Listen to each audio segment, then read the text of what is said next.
E aí, você tava me contando também um pouco offline que tem uma diferenciação de tempo de uso por idade. Eu acho que é Sim. bacana a gente pontuar isso para os pais, para os adultos que cuidam das crianças, porque é uma informação que fica meio perdida. Quanto tempo eu posso Sim, liberar sim. as telas e a tecnologia para as minhas crianças, segundo as normativas, né? E acho que depois Claro. tem o bom senso de cada pai, mas segundo as normativas, quais são? Sim, com certeza. A gente tem o órgão mundial da saúde, né, que é a Sim. OMS.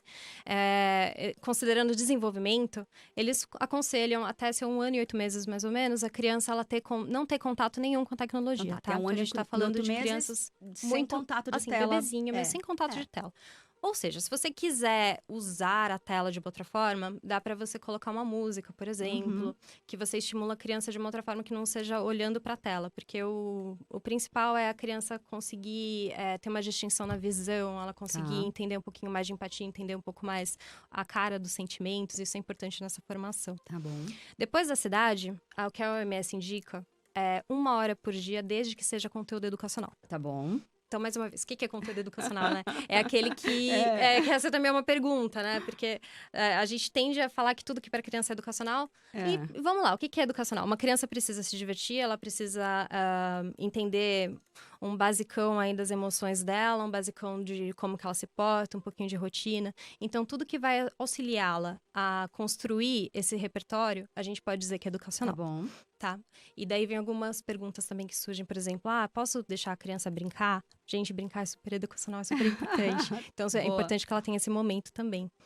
Então, o que não, na realidade não seria educacional, seria um vídeo simplesmente por um vídeo, ou um jogo simplesmente pelo jogo, que você não vê lá muito propósito, Tá. tá?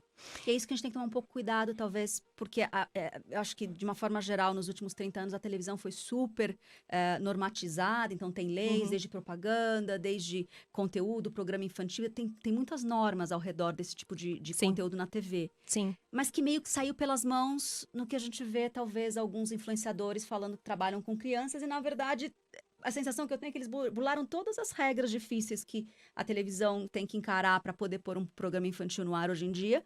E lá voltou, sei lá, 30 anos atrás, que era terra de ninguém, entendeu? Uhum. Então, acho que tem que ter esse cuidado também, né? Desses Tem. mascarados, esses influenciadores mascarados, na verdade, de infantil, né? Sim, ainda mais a gente tá falando aí, vamos supor, de crianças até seus 6 anos. É, São crianças ainda que não têm o pensamento crítico muito bem formulado, tá? Elas é, estão muito em construção ainda. sim. Então, aí entra a figura do pai mesmo em ser um grande curador de conteúdo e segmentar o que ele acha que tem a ver com os valores familiares dele, o que tem a Sim. ver com a criança, quais shows que ele gosta mesmo, que ele quer que a criança assista, às vezes, para o compartilhamento.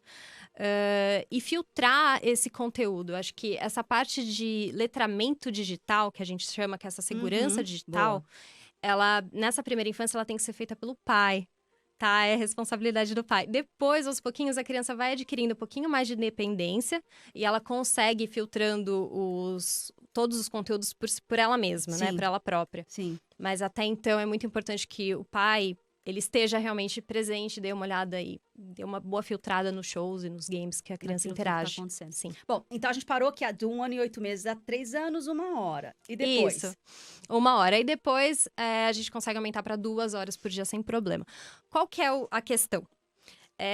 Gente, é como o esporte, por exemplo. Se eu falar, amanhã eu vou fazer esporte 10 horas no meu dia, talvez isso dê um problema muscular ou dê um problema na minha articulação. Porque não é Uhum. interessante a gente não variar de atividades. Sim. Ou seja, vamos lá. A gente pode tecnologia por 2 horas? Pode, beleza. Depois é pra ficar, sei lá, sem fazer nada? Não, vamos fazer uma amizade, vamos conversar com alguém, vamos fazer práticas esportivas. É a gente ter um equilíbrio nesse dia para que a Uhum. criança consiga se desenvolver em todas as áreas, tá? E não apenas em uma.